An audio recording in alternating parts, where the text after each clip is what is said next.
क्रिस्त में मेरे बहुमूल्य भाइयों बहनों एवं बच्चों, आप सबों को जयसु। हमारे प्रभु यीशु क्रिस्त की कृपा, शांति, अनुग्रह, आशीर्वाद, समाधान, सामर्थ्य आज सदा सर्वदा आपके एवं आपके परिवार के साथ रहे। प्रिय विश्वासियों, आज माता कलसिया सामान्य काल का और 24वां इतवार मना रही है। और आज के तीनों पाठों का एक सारांश है। और यदि तुम अपने भाई बहनों के अपराधों की क्षमा करोगे, और पिता परमेश्वर ईश्वर भी आपके अपराधों को क्षमा करेगा। जी हाँ प्रिय विश्वासियों, आज जिस दुनिया में हम जीवन यापन कर रहे हैं, और ये जीवन एक कठिन जीवन है। आज हर एक मनुष्य और एक चीज के लिए तरसता है, और वो है अमन शांति। आज इंसान अनेक प्रकार की बीमारियों का शिकार बनते जा रहा है, क्योंकि उनके मन में शांति नहीं है। उनके मन में, परिवार में, समाज में परम शांति नहीं है, सच्ची शांति नहीं है, और सच्चा रिश्ता भी नहीं है, और सच्चा प्रेम भी नहीं है। क्योंकि जहाँ प्रेम है, यहाँ शांति है, वहाँ क्षमा भी होगी। जी हाँ क्रिस्त में प्यारे भाइयों और बहनों, आज चारों तरफ देखिए, आज समाज में देखिए, आज धर्म में देखिए, आज वर्ग में देखिए, और ये पूरे दुनिया में, देश में देखिए, चारों तरफ अन्याय और अत्याचार है, और जलन है, द्वेष है, दुश्मनी है, और एक दूसरे से घृणा करते हैं, एक दूसरे की गलती को क्षमा करना नहीं चाहते हैं। दूसरी तरह कोई भी इंसान, चाहे वो छोटे हैं या बड़े हो, या पढ़े लिखे हैं या अनपढ़ क्यों ना हो, कोई अपनी गलती को स्वीकार करना नहीं चाहता है। गलतियों को स्वीकार करने से और या पर माफी मांगने से ये सोचने लगता है मेरा डिग्निटी कम हो जाएगा। लेकिन ऐसा नहीं है प्रिय विश्वासियों। लेकिन आज परमेश्वर हमसे यह कहते हैं, यदि आप और अपने भाई बहन के अपराधों को क्षमा करोगे, तब जाके आपकी गलतियों को, आपके पापों को क्षमा मिलेगी, नहीं तो नहीं मिलेगी। बहुत कठिन आज संदेश है प्रिय विश्वासी। क्रिस्तीय धर्म सेवा और प्रेम का धर्म है। क्रिस्तीय धर्म प्यार और क्षमादान का धर्म है। और इसलिए हमारे प्रभु हमेशा कहते हैं, प्रभु यीशु क्रिस्त कहते हैं, अपने दुश्मनों को क्षमा करो। जो आपको सताते हैं, जो आपको परेशान करते हैं, जो आपके बुरा करते हैं, उनके लिए नित्य प्रार्थना करो, उन्हें क्षमा करो। आ करके प्रभु यीशु हमें एक कठिन उपदेश देते हैं। लेकिन हम सुनते थे ज़रूर, लेकिन उसका पालन नहीं करते हैं। जो ईश्वर के वचन को सुनते हैं, उस पर चलते हैं, और वही और ईश्वर के और अच्छे चेले बन सकते हैं। और वही व्यक्ति जो मांग करेंगे, उनकी मांगों को ईश्वर पूरा करता है। हम सुनते बहुत कुछ, करते कुछ भी नहीं है, करने की कोशिश भी हम नहीं करते हैं।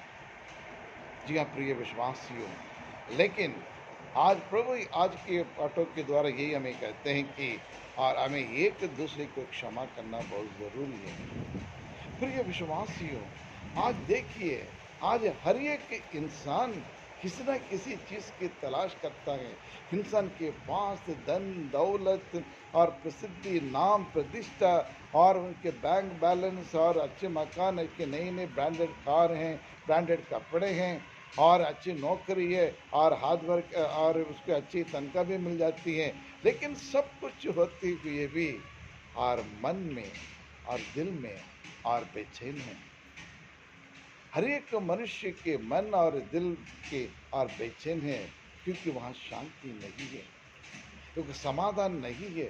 There is no peace of mind, there is no peace in the house, in the family, in the society, in the religion, or in the country, all over the world. इसलिए लोग भाई भाई, बहन बहन आपस में कितने लड़ते झगड़ते हैं, कोर्ट कचहरी करके दौड़ते हैं, कितना पैसा खर्च कर देते हैं, कितनी दुश्मनी को और आगे बढ़ाते हैं। आप अच्छी तरह से जानते हैं, मैं भी जानता हूँ। दूसरों को छोड़िए और मुझे लीजिए, मेरे जीवन में भी मैंने भी किसी एक दो व्यक्ति से मैं और कई सालों से उससे मैं बातचीत नहीं करता था, क्योंकि उनके सामने जाके मेरी गलती को मानेंगे तो मैं फादर होते हुए मैं सोचा था कि मेरा डिग्निटी क्या होगा, मैं क्यों जाऊं। तो सामने वाला आके और माफ़ी मांगने दे करके मैं भी अपनी जिद पर अड़ गया, लेकिन गलत था। लेकिन इसका जब क्षमा नहीं करने के कारण और नुकसान किसका हुआ, नुकसान हमारा ही है, सामने वाला का नहीं, उनका भी होगा, लेकिन उससे ज़्यादा और नुकसान और जो क्षमा नहीं करता है उन्हीं का रहता है। प्रिय विश्वास को, ये मेरा तजुर्बा है, मेरा एक्सपीरियंस है। प्यारे भाइयों और बहनों, जब ये कई सालों से मैं जब उनको मैं क्षमा नहीं किया, जब भी उसको देखता तो वो रास्ता काट के जाना पड़ता है।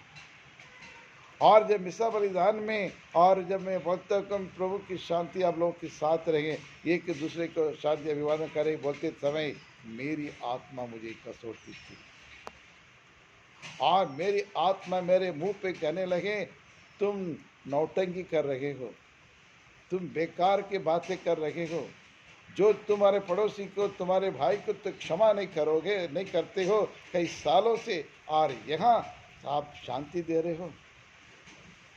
प्रिय विश्वासियों, उस समय बहुत दिल में बहुत ही दर्द होता था, लेकिन उसके बाद फिर मैं भूल जाता हूँ, फिर वही पुरानी बात है। ऐसे कई वर्षों तक ऐसे करते गया, लेकिन हर समय मेरी आत्मा मुझे कसौटी थी, आप जो कर रहे हैं गलत कर रहे हैं।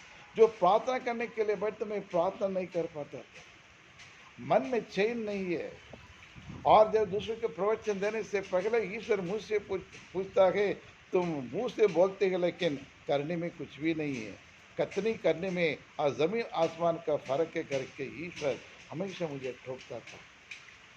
और इन सब के बाद फिर एक दिन मैंने एक दृढ़ संकल्प लिया और I took an decision, today whatever may be, let me go and ask pardon from that person. और उस व्यक्ति से उस व्यक्ति के पास जाकर उससे माफ़ी मांगा मैंने। माफ़ी मांगने के बाद और उनके साथ और गले लगा के आज के बाद हम हमारे बीच में ऐसे एक मनमुटाव नहीं होगा करके वादा करके आया।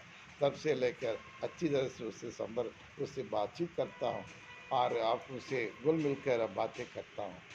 जी हाँ प्रिय विश्वासियों, तब से मेरा जीवन की एक बड़ा बोझ उतर गया है और आज प्रार्थना करने में और बहुत सहूलियत होती है और कोई बाधाएं नहीं है और किसी को क्षमा करना बहुत आसान हो गया है मुझे। और थोड़ी देर के लिए मन में रखता हूँ, उसके बाद मैं भूल जाता हूँ। परमेश्वर ने मेरी मदद की, इसलिए ईश प्रभु यीशु को मैं कोटि कोटि धन्यवाद देना चाहता हूँ और प्रभु की स्तुति और आराधना करना चाहता हूँ। All honor and glory, everything belongs to Him only. It is only because of God that I was able to forgive Him, able to accept my fault. But most of us, we don't want to accept our faults. We try to justify it, and we always try to put on others. We don't want to accept at all, and we think that it is below our dignity. Humbling oneself is not letting ourselves down. प्रिय विश्वासियों, ये बात आज परिवार में नहीं है। ईसाई लोग के बीच में कितनी लड़ाई झगड़ा जलन और अनेक कारण लेकर, या उनके संस्कृति के लेकर, भाषा को लेकर, समाज को लेकर आपस में कितनी लड़ाई झगड़ा विभाजन है। आप अच्छी तरह से जानते हैं, मुझे कहने की ज़रूरत नहीं। आज देश में भी हुई है, धर्म के नाम पर, जाति के नाम से कितना बाप रे कितने सारे और ये परेशानियां चल रही है। लेकिन प्रभु यीशु क्रिस्त आज हमें एक संदेश देते हैं, और यदि आप लोग आपस में एक दूसरे के पापों की गलतियों की क्षमा नहीं करोगे, मैं तुम्हें भी क्षमा नहीं करूँगा करके क्लियर कट मैसेज दे रहे हैं। समय बहुत कम है प्रिय विश्वासियों, और हमारे प्रभु यीशु जल्दी आने वाला है। प्रभु का दूसरा आगमन निकट है। प्रभु यीशु का दूसरा आगमन समीप में है, और इसलिए पश्चाताप करो, मन फिराव करो, ईश्वर के पास और ईश्वर के निकट आओ। लेकिन ईश्वर के पास जाने की एक ही रास्ता है, हम अपने भाई बहनों के अपराधों को क्षमा करना पड़ेगा। क्योंकि प्रभु यीशु ने ही कहा है आज के सुसमाचार में, यदि तुम अपने हृदय से अपने भाई बहनों के अपराधों को पूर्ण हृदय से क्षमा नहीं करोगे, तुम्हारा पाप भी क्षमा नहीं किया जाएगा।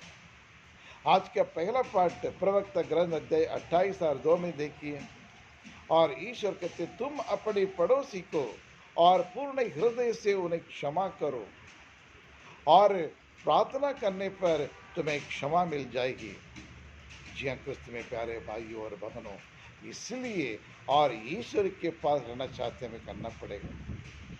आजकल आज जल्दी चुनाव आने वाले हैं, इसलिए सरकार ये कहती सब लोग अपना अपना आईडी कार्ड को तैयार करो, वोटर आईडी को तैयार करो, जिसके पास आधार कार्ड नहीं है आधार कार्ड बना लो करके बार बार, और हमें ये चेतावनी देती है सरकार।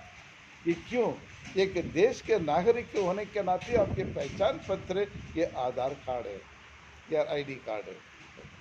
और उसी प्रकार और एक बार एक व्यक्ति ने ईश्वर से पूछा, प्रभु आज पूरी दुनिया ये मांगती है कि आधार कार्ड है, लेकिन आपका आधार कार्ड क्या है?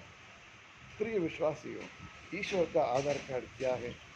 ईश्वर का आधार कार्ड प्रेम है, ईश्वर का आधार कार्ड शांति है, ईश्वर का आधार कार्ड और ये है पीस, क्षमादान। जी हाँ क्रिस्त में प्यारे भाइयों और बहनों, और इसलिए ईश्वर का आधार कार्ड के बारे में और 1 जॉन चैप्टर 4 वर्स 16 ये कहता है, ईश्वर प्रेम है, जो प्रेम में दृढ़ बने रहता है और उनमें ईश्वर निवास करता है और आप उनमें निवास करते हैं। कितना अच्छी सुंदर और इसका एक एक्सप्लेनेशन। ईश्वर प्रेम है, जो अपने प्रेम में और उस प्रेम में दृढ़ बना रहता है और ईश्वर उन पर निवास करता है और आप उन पर निवास करते हो। ये हमारे प्रभु यीशु क्रिस्त में प्यारे भाइयों और बहनों, और स्तोत्र गीत 103 भी और भजन संख्या 8 भी ये कहता है, प्रभु प्रेम और दयालु है, करुणामय है, और वह हमें अपने प्रेम से करुणा से और हमें क्षमा करने के लिए तैयार है, और अत्यंत सहनशील है वो, और अत्यंत प्रेममय है, और वह हमारे हर एक पापों को क्षमा करते हैं।